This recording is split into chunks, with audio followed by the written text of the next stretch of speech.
Reka nsubire ndaguhe ikaze nshuti munywanyi wacu ndaguhe mwiriwe canke mwaramutse bivanye naho muherereye kuri mwese mumviriza amakuru n'ibiganiro dutambutsa kuri imbonesha kuri yacu ari nayo yanyu ya Burundi News TV. Ndababwira ukuri aka kanya amakuru akomeye cyane yaje kudushikira no bugwayi gihutihuti bufashe umukuru w'igihugu ca Congo Prezida Felix Antoine Tshisekedi nyuma yuko ku telefone ngendanwa aciye atuma ko umukuru w'igihugu cacu Burundi nyene General Major Evariste Ndayishimiye abihweza ivya politiki mu karere k'ibiyaga binini bakaba batanguye kuvuga yuko Prezida Felix Antoine Tshisekedi aremvye cyane bivanye n'amakuru avuye ahantu hakomeye cyane. Prezida Felix Antoine Tshisekedi ariko aravurirwa. Ndabibutse yuko gushika ubu ngubu abasirikare baturuka ngaha mu gihugu cy'u Burundi bo mwikampi icungerera umutekano w'umukuru w'igihugu nandi bo nyene bariko barakurikirana Felix Antoine Tshisekedi bivanye nuko atawo kwizerwa muri Republika iharanira intwaro rusangi ya Congo, ukaraba yuko baba bafise umugambi ukomeye cyane wo kumugandagwa. Ni munyemerero ayo makuru nandi twabateguriye tuyagaruke ko kandi tuyabashikiriza mu buryo bw'idonido. Reka nsubire ndaguhe kaze nshuti munywanyi wacu ndaguhe mwiriwe canke mwaramutse bivanye naho muherereye kuri mwese mumviriza amakuru yacu muherereye irya nino ku migana y'amakungu ya kure abatwumviriza muherereye irya nino mu karere k'ibiyaga binini. Ndaguhe kaze nshuti munywanyi wacu kuri wumviriza amakuru yacu uherereye ngaha mu gihugu cacu c'u Burundi mu makomine agiye atandukanye mu bisata bitandukanye vy'igihugu. Turabaye kaze muri aya makuru akomeye cyane adushikiye aka kanya. Ndabibutse yuko aya ari amakuru nanone avugwa mu bisata bitandukanye gisata ca politiki umutekano n'agateka kazina muntu mukatorizwa n'umugwa wamenyesha amakuru muhinga akorera ngaha mu gihugu cacu Burundi n'abandi bakorera irya nino mu karere k'ibiyaga binini. Reka rero tubirenda gukangurikira cyane nshuti munywanyi kuri waje gupyonda ijambo sabone kuba tarabikora akandi ko karyonda gusoma muri kamusi video abanditse ijambo sabone pyonde ko uracobona arakazujya naho nyene pyonde ko hama tuje turabana amakuru y'ibiganiro dutambutsa kuri Burundi News TV. Aka kanya rero ingingo nkuru turazifatira makuru akomeye cyane ajeje kudushikira avuye mu gihugu cy'ibanye ca Congo nyuma yuko Prezida Felix Antoine Tshisekedi kuri uyu munsi ariho nyene ategerezwa nanone kuja mu matora. Amakuru akomeye cyane ajeje kudushikira rero niki Patrick Muyoye na Nyone yoba ajeje gushikiriza kuri iyi ngingo ikomeye cyane nyuma yuko ubutegetsi bwa Kinshasa bwaciye nanone bupfuma buhitamwo kuba ataco buri ko buratangaza. Ariko amakuru akomeye cyane turonga mu magendanira umukuru w'igihugu ca Congo arateye ubwa Prezida Felix Antoine Tshisekedi muri iri joro ryace niho nyene yaciye akoroka. Ariko abahinga mu vyerekeranye no gukurikirana amagara yiwe bakaba baciye nanone bamufatira ingingo ikomeye cyane bivugwa yuko ubugwayi bwiwe bwoba butari buze kumubuza kuja nanone mu matora. Bikaba nyuma zuko rero umwanya ku mwanya umukuru w'igihugu mushasha arashobora gutangazwa akaba rero nanone ari Moïse Katumbi nubwo urwango abanyekongo bafise ruteye ubwoba. Ndabibutse yuko rero nyuma y'inkuru mbi cyane ku munsi w'ejo twakiriye yuko abasirikari bacu b'u Burundi bashika batatu baturiwe n'abanyekongo babagereza yuko baba bariko barakorana n'umuhari wa M23. Ni inkuru rero ibabaje cyane yadushika ko ku munsi w'ejo aho amakuru yadushikiye ava muri Republika iharanira intwaro rusangi ya Congo avuga yuko abasirikari ba Congo n'abanyekongo bariko barahemukira abasirikari bacu b'u Burundi. Nandi zo mvo rero zoba ziriko ziratuma abasirikari bacu b'u Burundi bariko barahebana none bagaheba yuko bakarahira bakarengwa yuko batazosubira kugwanya umari wa M23 bitewe nuko badatahura ico bapfana M23 na cane ko ataho ihuriye na cane n'ibikogwa ngaha mu gihugu c'u Burundi. Gushika ubu rero amakuru akomeye cane yeje kudushikira arateye ubwoba nyene icubahiro Felix Antoine Tshisekedi wa Congo ararembye cane nyuma yuko gushika ubu ngubu Patrick Muyoye wenyene ataco aratangaza kubijanye n'ubugwayi bwa Prezida Felix Antoine Tshisekedi. Ku telefoni ngendanwa rero muri ntara rushatsi hakaba hakiriwe telefoni ngendanwa nkuko amasoko yacu yibanga amakuru turonze mwibanga ntangere amenyesha yuko nyene General Major Evariste Ndayishimiye asabwa gushika kuri mugenzi wiwe umucuti wiwe Prezida Felix Antoine Tshisekedi gihutihuti kugira ngo harabwe nanone atawomenya ingingo igira ngo irabwe ibiri ku murongo w'ivyigwa bikavugwa yuko ari ukongereza umutekano ku basirikare b'u Burundi bivanye n'aba basirikare bashika 50 barungitswe Kinshasa kugira ngo hakurikiranwe amagara nanone banacungerere umutekano umukuru w'igihugu ca Congo Prezida Felix Antoine Tshisekedi. Ndabibutse yuko rero ibi vyose biriko birakorwa mu mpisho bivanye nuko umukuru w'igihugu cacu Burundi nyene General Major Evariste Ndayishimiye yarahawe amahera atagira ingano niko bitomorwa n'abasirikari bacu bariko baragandagurirwa n'umuhari wa M23 muri Repubulika Iharanira Intwaro Rusange ya Kongo. Izi zose rero zoba ari nazo mvo umukuru w'igihugu nyene General Major Evariste Ndayishimiye abandanye yigumira mu gace inyuma yuko n'abasirikari bafashwe mpire na M23 gushika ubu atakibashikira kandi atana gahunda ihari yo kuja nanone kubabohoza. Gushika ubu rero amakuru akomeye cyane yeje kudushikira arateye ubwoba, hariko haribazwa niba Moïse Katumbi yoba agiye kurongora RDC bivanye nuko biboneka yuko ari nawe nyene abanyagihugu bishimiye banezerewe nuko Moïse Katumbi yotwara igihugu cako, nkuko babona yuko Felix Antoine Tshisekedi ivyiwe ari ukwama atuka abategetsi bakomakomeye irya nino abakuru b'ibihugu bitandukanye bibanye igihugu c'u Bugande, igihugu c'u Rwanda, igihugu nanone ca Kenya, nkuko yabishikiriza mu majambo akomeye cyane. Ndabivuze yuko rero muri Repubulika Iharanira Intwaro Rusange ya Kongo naho nyene hariko hama hibonekeza ibintu bitandukanye cyane bikomeye cyane, aho umuhari wa M23 uriko uraronka inguvu umwanya ku mwanya urashobora guhindura ingendo, aho gufata uduce dutandukanye nk'igisagara ca Goma, ahubwo ugaca ufata ingingo ikomeye cyane yo gutembagaza ubutegetsi ugatera kudeta na cyane bikiri mu maguru masha, nkuko amasoko yacu aherereye muri Repubulika Iharanira Intwaro Rusange ya Kongo avyemeza. Ndabibutse yuko rero gushika ubu ngubu abasirikari bacu mu Burundi bariko barahura n'ibibazo bitandukanye, bamwe batanguye guheba igisoda c'u Burundi bivanye n'ingendo ya nyene icubahiro General Major Evariste Ndayishimiye kubashira ku igitutu n'ibindi bitandukanye, kubarungika mu ntambara badatahura n'ibindi bitandukanye biriko vyama vyibonekeza muri Repubulika Iharanira Intwaro Rusange ya Kongo. Ni munyemere rero ayo makuru nari twabateguriye tuze kuyagaruka ko mu yandi makuru akomeye cyane tuyabashitsa ko mu buryo bw'idonido. Reka tubanze dutangurire kuri aya makuru akomeye cyane avugwa ngaha mu gihugu c'u Burundi. Ndababwira ukuri, Moïse Katumbi yoba ategerezwa ko umukuru w'igihugu ca Kongo bivanye nuko umwanya ku mwanya Felix Antoine Tshisekedi murashobora kumva yuko atagihema, bivanye nuko amakuru akomeye cyane ava Kinshasa adahumuriza na gatoyi, ariko nanone abegereye umukuru w'igihugu ca Kongo bakemeza yuko umwanya ku mwanya arashobora nanone kuva aho arembewe akitaba amatora, na cyane yuko muri uyu munsi ariho nanone hategerejwe ikintu gikomeye cyane. Felix Antoine Tshisekedi yoba agwaye ici nyuma yuko ibi byose ku munsi w'ejo yari muzima. Munyemere rero tuze kubigaruka ko mu makuru akomeye cyane.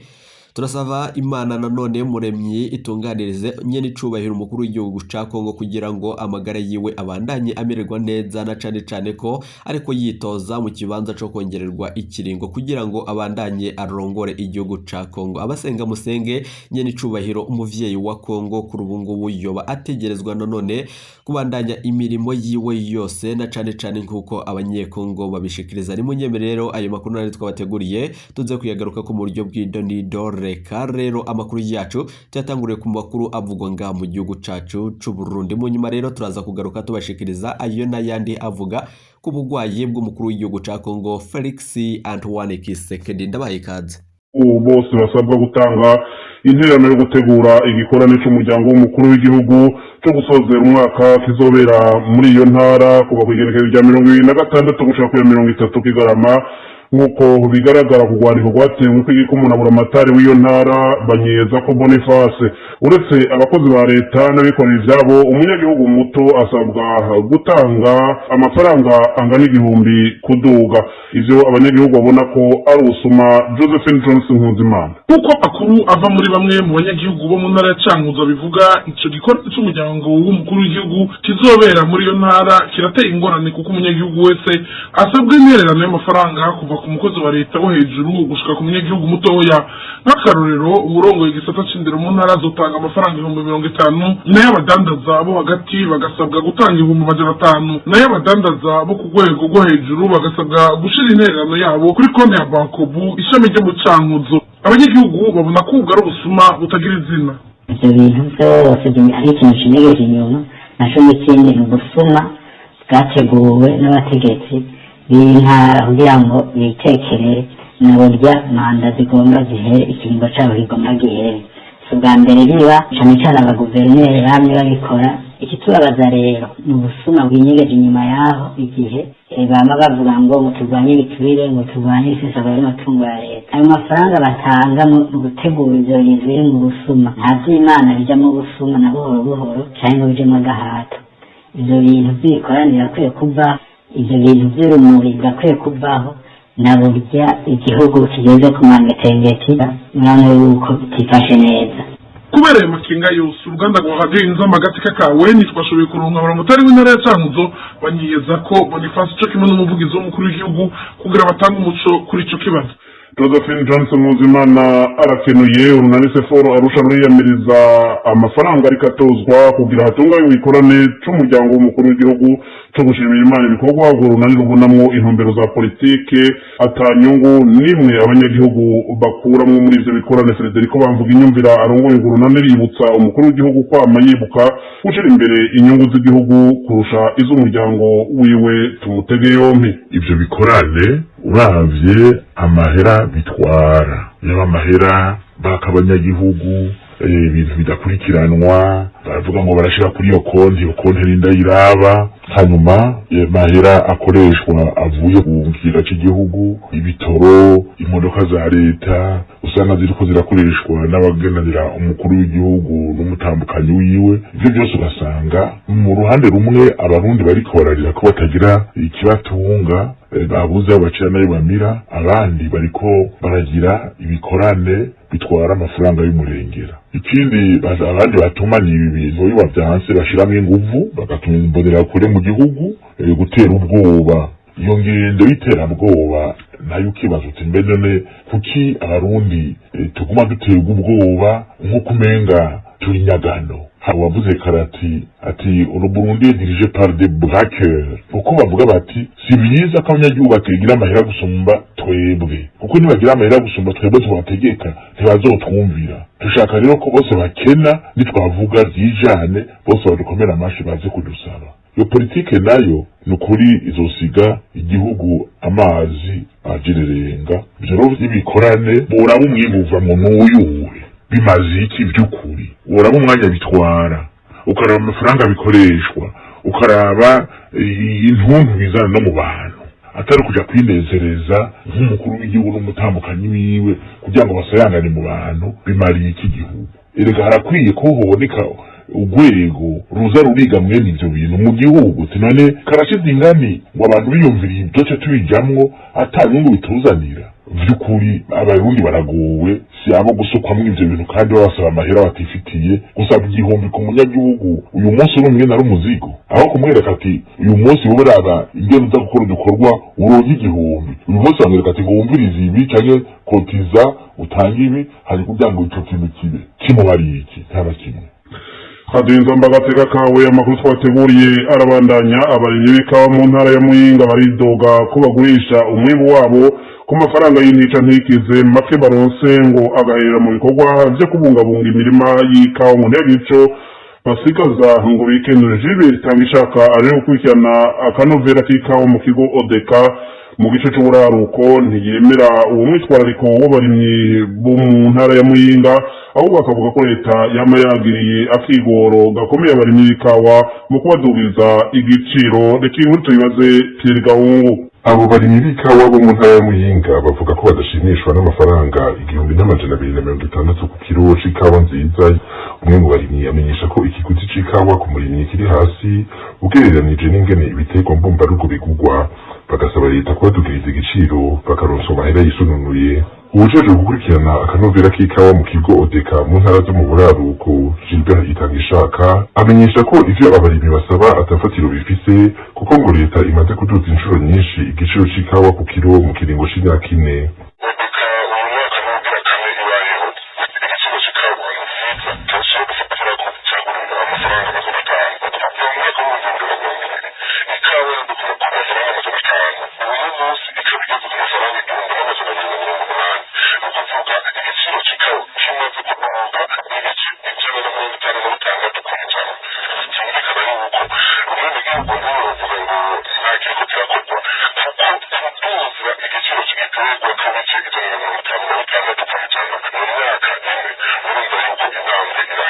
Abarimyi b'ikawa bongera koko igiciro gito ku kilo bahabwa na leta arico gituma benshi batacitaho ico giterwa njabuka amazi, mbere bamwe bagahitamwo no kugisubiriza ibiterwa mbumbarugo.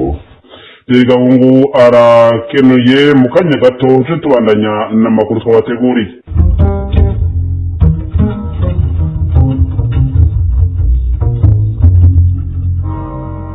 biramenyeshejwe abarundi bakorewe ivyaha biriko bitohozwa na sentare mpuzamakungu mpanavyaha ko bashobora gukurikirana ubwabo ibikorwa vy'iyo sentare mu gihe bavyifuza.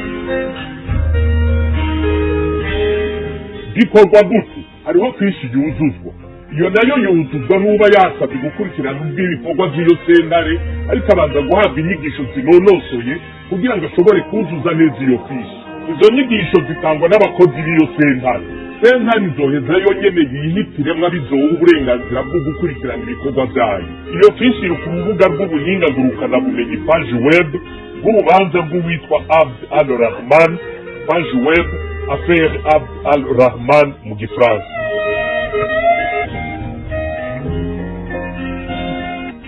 Amashirahamwe Save CPI na SOS Torture Burundi niyo yahinduye iyo fishi mu rurimi rw'ikirundi. Azonafasha abavyifuza kubereka ingene iyo fishi yuzuzwa n'ingene irungikwa mu gisata ca sentare mpanavyaha mpuzamakungu cabigenewe.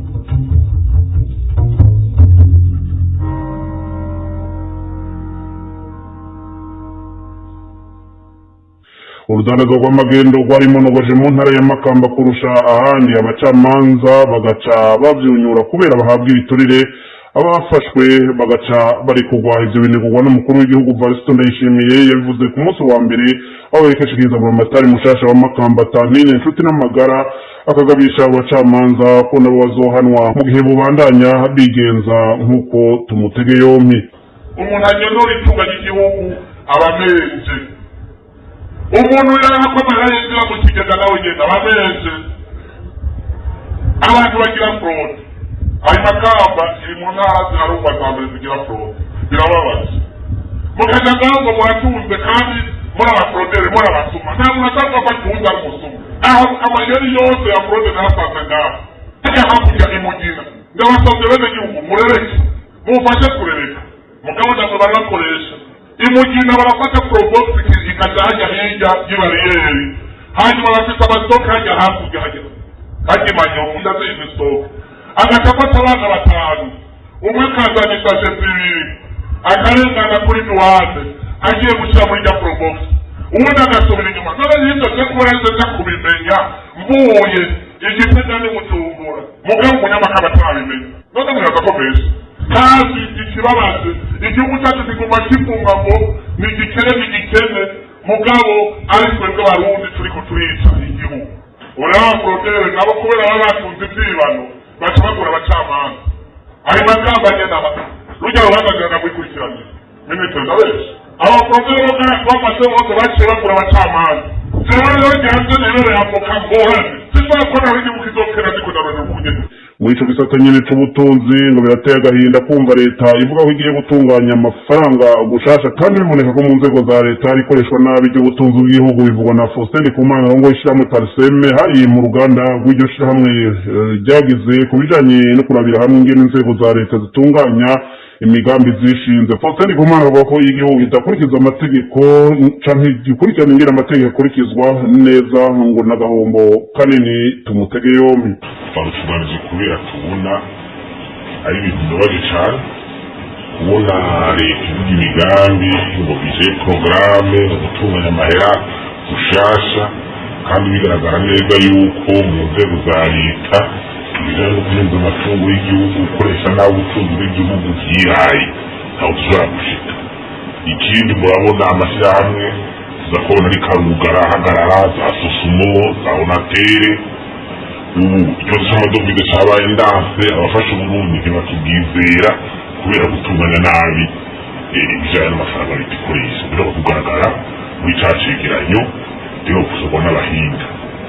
Urumva rero turatangara kubona inzego zari gufasha ko ivyo bintu bikorwa neza zicaye aho ntizikoreshwe, ukabona ko abategetsi bo hejuru cane cane umukuru w'igihugu bimutera ishavu, bazovyikorera ntavyo kwikorera ntibikunda, ari inzego zategeza kubikora kandi zibifitiye ubuhinga n'ububasha n'ubushobozi. Izo rero niyo cour des comptes. Igihugu cyamaze kugira controle y'ingene amafaranga yacu akoreshwa ku bijanye n'amategeko nyene akurikiza, ku bijanye n'ingene geste igenda no kwa yuko amafaranga yategekanije ashika ku cyo bifuza n'agahombo kanini. Murabona igihugu aho kigeze uno munsi mu bintu bitumye kugira ngaho ivyo vy'uko za cour des comptes zari zidakora birimwo ni gute tubona ishirahamwe nka sosumo twivugiruka ngo ba unatere ba ura amashirahamwe afite kuzara leta asaba ibindi bintu bihinduka iyo bikoze ngo amafaranga ngo twashyize amafaranga gushyira amafaranga ya leta ngo amafaranga tuzokoresha ngo twiteze imfashanyo ubwo ugasanga no kugira ziboneke zinakwinjiteri zarahagaze none amafaranga tubahaye mudakontora n'ibyo guhamya utekura kontora. Imbere yo gusozera n'amakuru dukubitire mu ikambi y'impunzi z'abarundi Rusenda mu gihugu ca Repubulika Iharanira Rusangi ahari n'idogo y'abahungiye b'abarundi bavuga ko bamaze imyaka 2 ivyangombwa vyerekana ko impunzi zararangije igihe ingorane bibatera ngo nuko baheze ingendo zimwe kuko batinya gufatwa bagasaba ko leta ya Kongo n'igisata ca ONU kijejwe impunzi kw'isi HCR baronsa ibindi vyangombwa bibaranga. Reka iyi nkuru tubibaze Edi Claude Nazo. Izo mpunzi z'abarundi ziraho Irusenda zivuga ko gusohoka ikambi ari nko guhitishamwo kuko zishobora gufatwa zigahanwa kubera vyangombwa biziranga vyataye igihe. Zivuga ko zimaze imyaka 2 zisaba kuroswa ibindi ariko akamo kazo ntikarumvirwa. Olivier Iranzi Ntomangende aserukira izo mpunzi aravuga uko bimeze. Biragaragara ko abarefugee ari mu nkambi ya Rusenda ibyangombwa byabo byose byaramaze guta igihe, rero bikabatera ingorane iyo bari mu ngendo canke iyo bafashe nk'ubusafi.